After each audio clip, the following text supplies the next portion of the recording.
heartless homewrecker, Tinseltown temptress, or drop-dead diva? Well, she sure isn't here to make friends. Yeah, I'm not proud of it.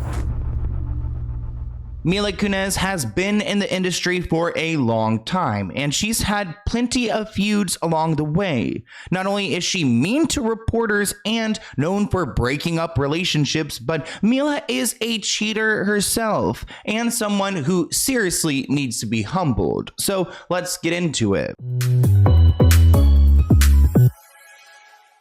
If you aren't subscribed to the Let's Get Into It podcast, then you're only getting half the tea. For longer videos, deep dives, and of course, more of me, subscribe to the Let's Get Into It podcast listed in the description below.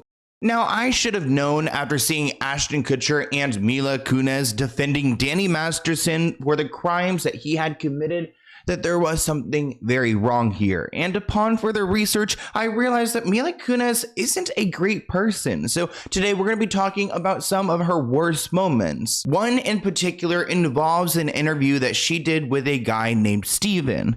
Keep in mind that this is a phone interview, and the way that Mila speaks to this man is just really... it's rude, it's unprofessional, it's weird, and it's going to be kind of the basis of our video. I want to walk through his thoughts and his reactions to interviewing this actress about her work and how dismissive she was, because it almost doesn't even seem real. Star Ledger writer Stephen Whitty interviewed Mila Kunis by phone about her new film, Third Person, and found the experience to be, as he said, a pretty bumpy ride. Now, Stephen admits that he went into this interview and he was told that he was allowed to ask any question, which typically isn't the rules. I mean, the publicist will tell the interviewer that, hey, or the reporter, hey, you cannot ask about this, or that. But, you know, they said you can ask her about anything and she will answer how she feels. Now, as we go through Steven's interaction with Mila, I want to read it from his perspective because that's how he wrote this blog piece. So when I'm saying when I'm referring to me, I'm actually speaking about Steven's firsthand experience on the phone with Mila Kunis. Steven says, the interview starts going south from the first question when I make the mistake of asking Mila Kunis how she's feeling. She does not take this well. Which my initial reaction is like, wait, isn't that how every interview begins? Like you ask them how you're feeling? But Mila did not like this question from Steven. Steven says, now in most interviews, this question would normally just be a polite bit of a throat clearing. But here, there's a bit of genuine added concern on my part as she is pregnant. As the only reason I know that is because she recently talked about it on an Ellen and Jimmy Kimmel Live interview and at length for Mary Claire magazine. Asking how you're feeling doesn't seem like a breach of personal or journalistic etiquette, but the gates come down immediately. Mila replies, I don't talk about that for publication. So first off, this guy is asking her how she's doing. He's not even bringing up the pregnancy, but you know, we all kind of know what she's going through. She's a pregnant woman. People are asking her about her baby. And when it came to Ellen DeGeneres, I mean, she was completely fine sharing everything to Ellen, but this humble reporter is completely shut down. Congratulations. Thank Now, you. so you hid it for a while. I mean, you got away with it for a long time. I did. We actually were able to hide it for a very long time. Yeah. I know, it's amazing. So we don't know, you're not saying when it's due or anything like that? We have Sometime this year, I promise you. Okay. It will be this year. Okay, and it's, you're not saying if it's a boy or a girl? No. Do you have a name picked out? Yes. Okay, I'm gonna guess what it is by the end of the segment, I'm gonna guess what it is. Okay. Both, I'm gonna guess the gender and the name. Okay. Okay. Great. Are you having cravings?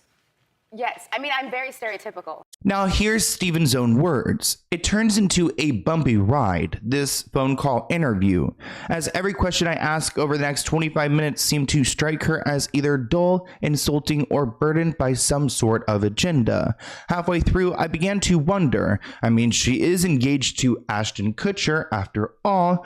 Am I being punked? Steven is a professional writer. He has interviewed a bunch of different people, and he's never encountered someone so dismissive. Steven continues, trying to figure out what's going on with Mila. He writes, or as I suspect still later, is she in a bad mood because this is the day the explicit pregnancy details from that Mary Claire interview came out, and that Gawker.com quickly exerted the rawest ones, making sure to get Ashton Kutcher's name, hers, and the word vagina in the headline. Now, this interviewer, Steven, went into this call with Mila Kunis, and he knew his research. Now, this is Mila's third film this year, titled Third Person, and this film is different than her other two films, because the other two films are bigger productions, and this one is more indie. So as a reporter, Steven was curious to why she would accept an indie film. I mean, is she trying to change the direction of her career? He asks, is it just the way the release dates bunch up? I ask her,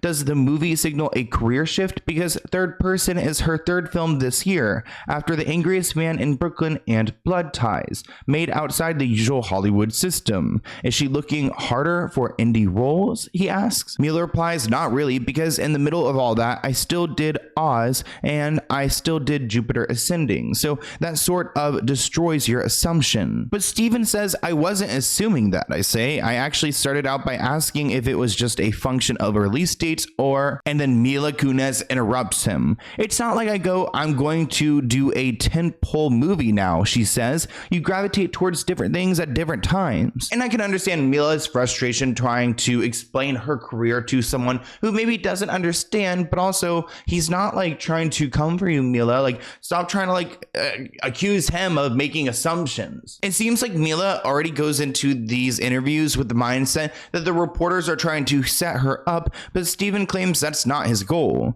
He writes, okay, I think I can feel her growing even more impatient. Clearly. Let's try gravitating towards something else. Now, Steven asks her a little bit about her childhood. It's somewhat of a harrowing tale she's recounted before in past interviews. She was born in the USSR, which was Russia, subject to that state's anti-Semitism. Mila Kunis came here with her parents at the age of 7, not speaking a word of English. It was so alienating. She once told the Los Angeles Times that she has no memory of that first year beyond crying every day. But Steven claims that when she is on the phone with him right now in this moment, she doesn't want to talk about this. Now, I've heard before that celebrities get frustrated when they do interviews over and over again. They're being asked the same things because it does get boring, and that's probably what Mila was feeling. You moved to the U.S. at the age of 7 from Russia. Were you living in Moscow at the time? No, I was living in Ukraine. You were living in Ukraine? Yeah. Okay. You moved at the age of 7, and your parents, they didn't really tell you that you were moving to the United States. Is that right? Correct. My parents took it upon themselves to lie to me and tell me we were moving up the street. So, laugh, you guys. It's great. Yeah. I was 7, and I was like, what are all these boxes doing here? And my mom's like, oh, we're going to move up the street. And I was like, I don't know why my mom speaks English in a Russian accent. I love that. Is she a spy, too? Now, if you bring up big life stories like these, people are going to ask about them. But Mila doesn't want to be asked about them, saying, I've talked about me moving to America in 100 interviews. She says, it's the most mundane subject possible. It's like everyone's immigrant story. It was much harder for my 13-year-old brother. It was much harder for my parents. He asks her, does she have any family left behind in Ukraine? And she says, no. Well, Steven is trying to fight here because he says, well, I say, actually, that's probably good given the situation there at the moment. Does she ... No, she interrupts. I know what your next question is, so let's just skip it. You're going to ask me what I think about what's going on in Ukraine. Just because I lived there until I was 7 doesn't mean I identify with Ukraine.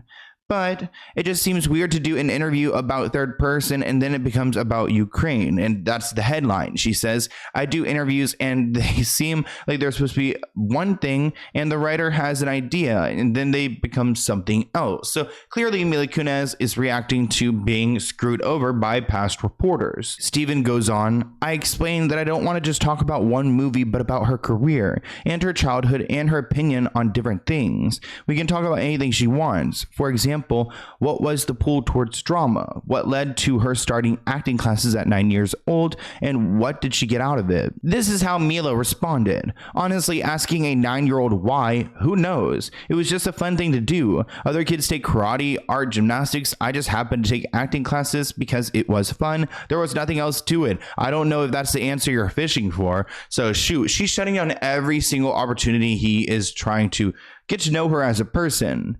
Steven writes, I tell her that I'm not fishing for any particular answer, but I stop. I'm not sure she's actually hearing what I'm saying at this point. And I think part of the reason why Steven is frustrated is because she's answered this all before, and she's so kind to other big reputable people that, like, you know, have shows, Ellen DeGeneres, Howard Stern, anyone else but this guy, and probably any other reporter that she's on the phone with, where she's not on camera and people can see how she really speaks to other people. And you at 9 years old, you announced, I want to take an acting class. Yeah. Which was expensive. It was pricey. Was it $600, $900, something like that? Well, I always thought it was like $250, and my parents had like $900 in the bank account.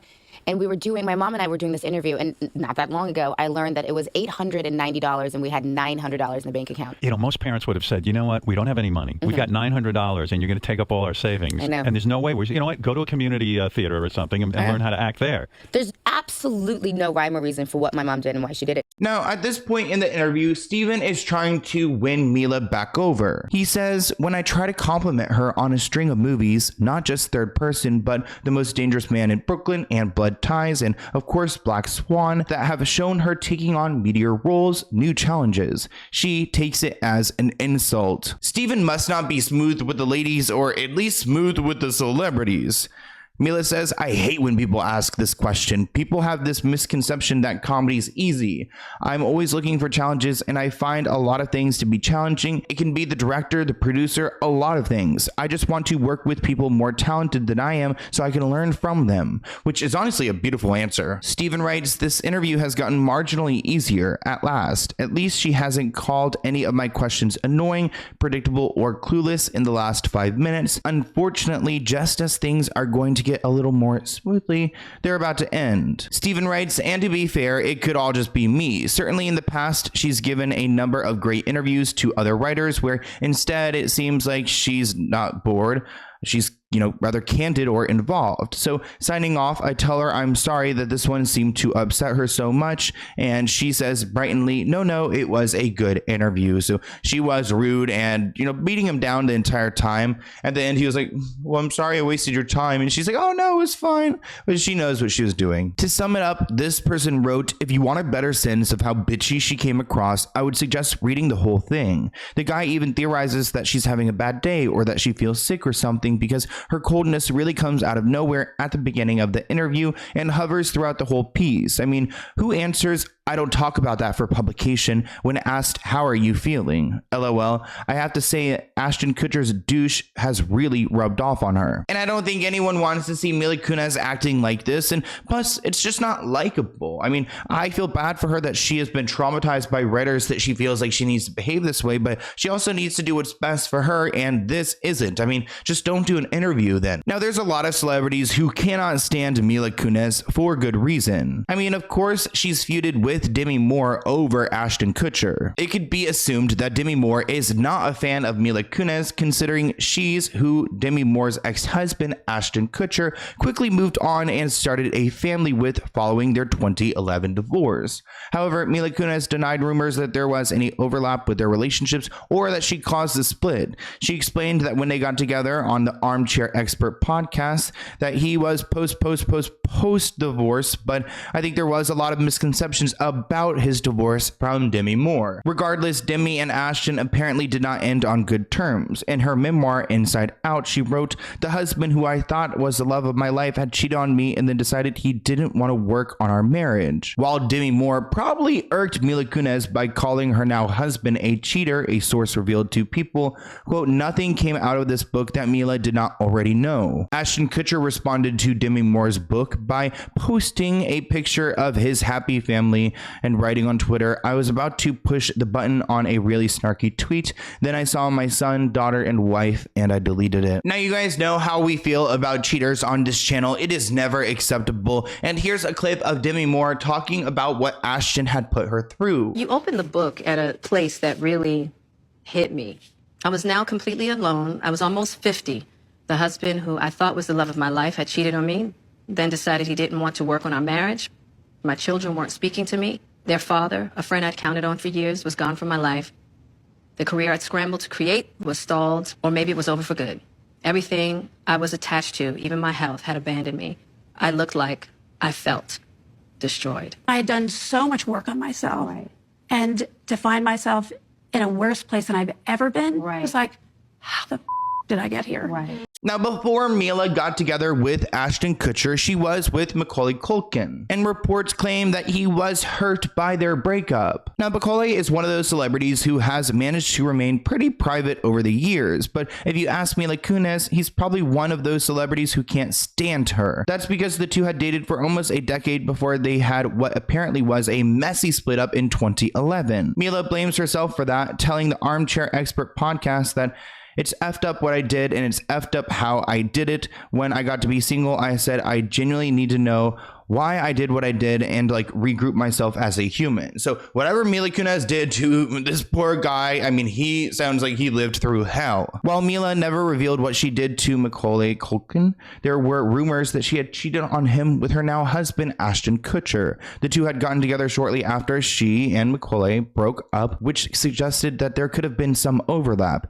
Yet their split still did come as a surprise to many, especially because 2 years before their breakup, Mila was publicly saying that her husband was the greatest guy ever, and then Ashton Kutcher came into the picture. Unfortunately, the two seemed to be on bad terms. Mila revealed on WTF with Mark Maron, "We're probably not as friendly as we could be. There are too many aspects of it that just prevented us from ever moving forward from the past." Mila Kunis is finally speaking out about her brutal breakup with Macaulay Culkin. You make mistakes in your 20s. I up. Like, I was That's the thing that hurts the most. When Mila broke up with him, Macaulay spiraled out of control. Literally, I was hoping to disappear off the face of the earth. His health is just getting worse and worse. What has happened to the world's biggest child star? Recently shared about your breakup with Macaulay. Well, let me be clear. I think it was misconstrued. But Mila left him behind as her career took off. When she and Ashton reconnected, The pair got married. Look how cute y'all are. Meanwhile, Macaulay hit rock bottom. I'd spend like 12 hours a day in my bathtub. How could she hurt him like that after everything he'd been through? If you guys want a deeper dive into their relationship, leave a comment below. Now, it seems like Jessica Biel wasn't happy with Mila Kunis' relationship with her man, Justin Timberlake. Jessica Biel is another celebrity who has said they do not like Mila Kunis, which stems from her past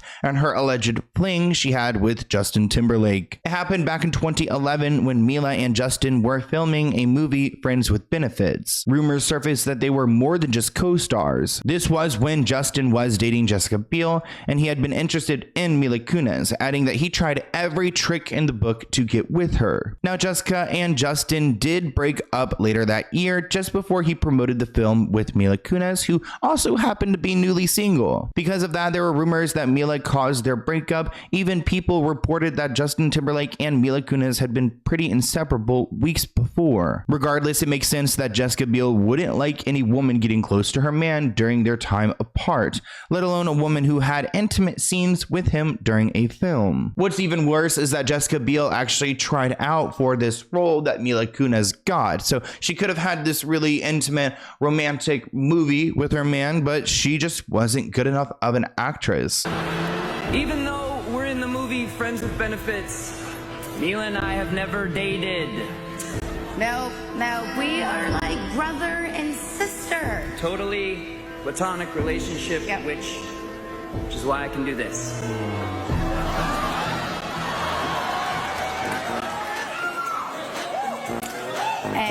And it's why I can do this. On that note, I think that's our video. And it makes sense why Jessica Biel did not want Mila Kunis at her wedding to Justin Timberlake. It all makes sense to me. But I hope you guys enjoyed this video. Leave a comment below. What do you think of everything we've unpacked here? And I'll see you in a new video soon. Bye, guys.